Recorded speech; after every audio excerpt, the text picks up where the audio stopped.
Hello student, তোমরা যারা ক্যালকাটা ইউনিভার্সিটির আন্ডারে বর্তমানে ফিফথ সেমিস্টারের ছাত্রছাত্রী আছো, অর্থাৎ ফিফথ সেমিস্টারে এবারে পরীক্ষা দেবে সিসিএফ সিলেবাস অনুযায়ী বা সিবিসিএস সিলেবাস অনুযায়ী সাপ্লিমেন্টারি পরীক্ষা দেবে, ক্যালকাটা ইউনিভার্সিটির পক্ষ থেকে তোমাদের জন্য অফিসিয়াল নোটিশ পাবলিশ হয়েছে পরীক্ষার ফর্ম ফিল আপের জন্য। নোটিশের ডেট এখানে মেনশন করা আছে, তোমরা দেখতে পাচ্ছ 4 তারিখে ডেট মেনশন করা থাকলেও আজকেই এই নোটিশ অর্থাৎ 5ই ডিসেম্বর নোটিশটা পাবলিশ হয়েছে।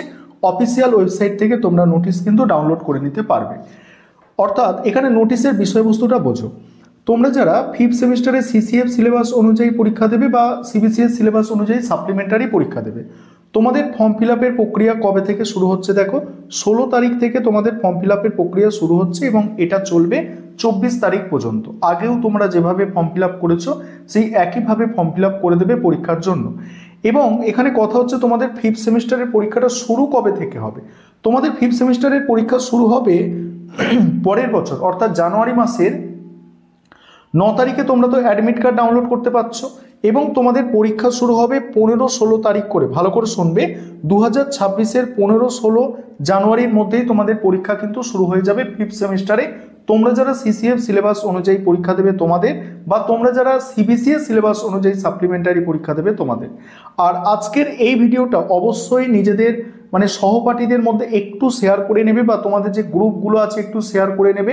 কারণ অনেক ছাত্রছাত্রীর কি হয়, ফর্ম ফিল আপের তারিখ চলে যায় কিন্তু তাদের ফর্ম ফিল আপ করে হওয়া ওঠে না, কারণ তারা জানতেই পারে না কখন ফর্ম ফিল আপ হচ্ছে ক্যালকাটা ইউনিভার্সিটির। তাই তাদের বলে দেবে তোমরা, বা তোমরা নিজেরাও ফর্ম ফিল আপ করে নেবে যে তোমাদের 16 তারিখ থেকে ফর্ম ফিল আপের প্রক্রিয়া শুরু হয়ে যাচ্ছে। 17 তারিখ বা 18 তারিখ এইভাবে প্রথমে অত হুটোপাটা করার দরকার নেই এবং খুব বেশি দেরিও করবে না, লাস্ট ডেটের জন্য তোমরা অপেক্ষা করবে না, মিডিল একটা টাইমে তোমরা ফর্ম ফিল আপ করে নেবে। 9 তারিখে তোমরা তো অ্যাডমিট কার্ড ডাউনলোড করে নিচ্ছ জানুয়ারি মাসের 9 তারিখে, এবং 15-16 তারিখে তোমাদের পরীক্ষা শুরু হয়ে যাচ্ছে। সেই টার্গেট রেখে এখন থেকে তোমাদের ফিফথ সেমিস্টারের জন্য পড়াশোনা শুরু করতে হবে।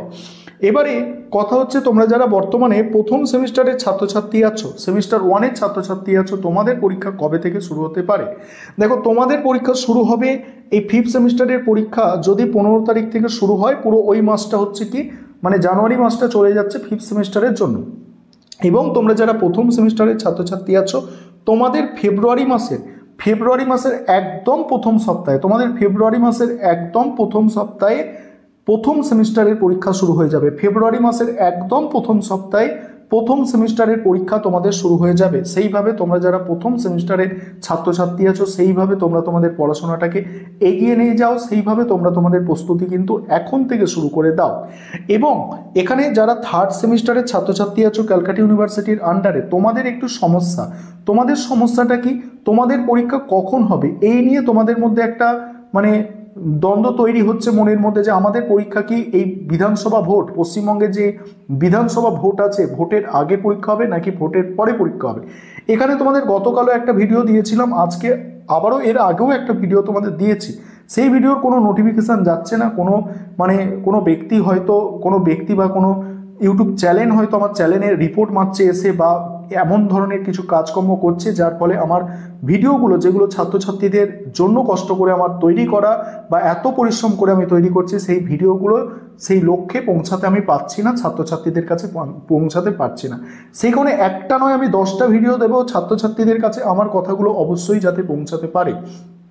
যাই হোক, থার্ড সেমিস্টারের পরীক্ষা কবে হতে পারে, মূল বিষয় যেটা, থার্ড সেমিস্টারের পরীক্ষা তোমাদের মার্চ মাসের একদম প্রথম সপ্তাহ থেকে শুরু হবে এবং 20 তারিখের মধ্যে, মার্চ মাসের 20 তারিখের মধ্যে থার্ড সেমিস্টারের পরীক্ষা শেষ হয়ে যাওয়ার সম্ভাবনা আছে। কত পার্সেন্ট? 90% চান্স আছে তোমাদের মার্চ মাসের 20 তারিখের মধ্যে থার্ড সেমিস্টারের পরীক্ষা শেষ হয়ে যাওয়ার। তাই সেইভাবে তোমরা পড়াশোনা করো, তোমরা যারা থার্ড সেমিস্টারের ছাত্রছাত্রী আছো। এবার তোমরা বলতে পারো স্যার সবে সেমিস্টার পরীক্ষা দিয়ে এসেছি সেকেন্ড সেমিস্টারে, এখনই থার্ড সেমিস্টারের পরীক্ষা, ক্যালকাটা ইউনিভার্সিটি 6 মাস বলে 2 মাস টাইম দিচ্ছে, 3 মাস টাইম দিচ্ছে। দেখো, এটা আমার বিষয় নয়, আমার কাছে যে তথ্যটা তোমাদের বলার ছিল, যে বিষয়টা তোমাদের অবগত করার ছিল, সেই বিষয়টা তোমাদের আমি বলে দিলাম। এবং তোমরা এই মার্চ মাসের 20 তারিখের মধ্যে পরীক্ষা শেষ হবে, সেইভাবে তোমরা পড়াশোনাটা শুরু করো, ঠিক আছে। এবং এর পেছনে যুক্তি কি? এর পেছনে যুক্তি হচ্ছে, কেন বলতে পারছি তোমাদের মার্চ মাসের 20 তারিখের মধ্যে পরীক্ষাটা শেষ হবে, কারণ এর পেছনে যুক্তি হচ্ছে বিধানসভার ভোটের জন্য কাজকর্ম শুরু হচ্ছে মার্চ মাসের শেষ সপ্তাহ থেকে। কাজ শুরু হচ্ছে এপ্রিলের কাজ পুরো চলবে এবং মে মাসের প্রথম পর্যন্ত অর্ধেক দিন পর্যন্ত কাজ চলবে, অর্থাৎ মার্চ এপ্রিল মে, অর্থাৎ এপ্রিল মাস পুরো ফুলদমে ভোটের কাজ এবং মার্চের শেষ এবং মের প্রথম পর্যন্ত অর্থাৎ 15 দিন পর্যন্ত এই ভোটের কাজ চলবে এবং মে মাস পর্যন্ত যদি ভোটের কাজ চলে তাহলে পরীক্ষা হতে সেই জুন মাস, অর্থাৎ থার্ড সেমিস্টারের পরীক্ষা অতটা পিছিয়ে নিয়ে যাওয়া ক্যালকাটা ইউনিভার্সিটির পক্ষে আদৌ সম্ভব নয়। এক তো তোমাদের সেকেন্ড সেমিস্টারের পরীক্ষাটা অনেক পিছিয়ে গিয়েছিল, আর সেই কারণেই আজকে এই থার্ড সেমিস্টারের পরীক্ষার জন্য তোমাদের এই সমস্যার সম্মুখীন হতে হচ্ছে, অর্থাৎ এত তাড়াতাড়ি পরীক্ষা কিন্তু দিতে হচ্ছে। যাই হোক, এই তথ্যটা তোমাদের সঙ্গে শেয়ার করার ছিল। অবশ্যই তোমরা অন্যান্য ছাত্রছাত্রীদের মধ্যে বা তোমাদের সহপাঠীদের মধ্যে বা তোমাদের যেসব গ্রুপ আছে সেই গ্রুপের মধ্যে ভিডিওটা শেয়ার করে তাদেরও বিষয়বস্তুগুলো জানার সুযোগ করে দাও।